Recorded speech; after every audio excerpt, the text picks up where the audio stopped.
welcome to Untitled Podcast Book Reviews. In this episode, we review Courage to Heal, a guide for women survivors of child sexual abuse by Ellen Bass and Laura Davis. This has been a go-to book for many abuse survivors and families. Let's hear the review. The Courage to Heal is a comprehensive resource that offers hope and a step-by-step guide to the healing journey for abuse survivors. While the effects of child sexual abuse are long-term and severe, healing is possible. Both Ellen and Laura are skilled writers.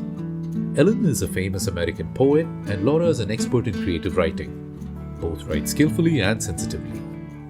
Aligning personal experience with professional knowledge together, the authors provide easily understandable explanations, practical suggestions to follow, and support throughout the healing process. First published in 1988, this book has been the sacred text for many survivors and their families worldwide.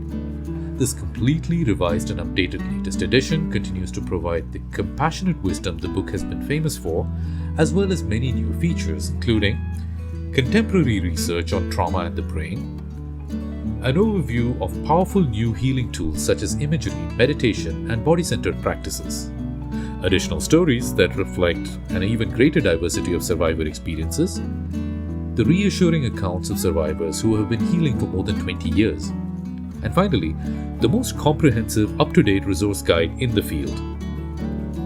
The personal stories are more relatable to survivors across the globe. As trauma is a universal phenomenon, so is healing. The book carries the glorious tradition of self-healing and provides the needed support to survivors to successfully conquer their long-fought enemy, the after-effects of trauma.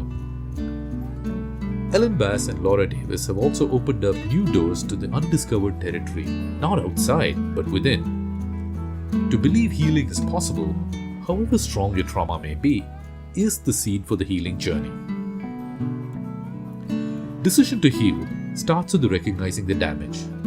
What happens to your feelings? Why are you numb? As a child, you could not afford to feel the full extent of your terror, rage, or pain. The agony would have been devastating. You could not have done arithmetic with other second graders had you known the depth of your sorrow. And you could not think about killing your father when you relied on him to feed you. Because your innocent love and trust were betrayed. You learned that you could not rely on your feelings. The feelings you expressed may have been disregarded or even mocked. You were ignored. On the other hand, you may have overwhelming feelings of rage, shame, disgust, and anger. You may swing between being numb and being hyper-aroused. Everyone deserves to heal. Aside from the obstacles we've already mentioned, some women face additional factors that hinder commitment to naming their abuse or healing from it. Age, race, religious background, and other factors all influence the decision to heal.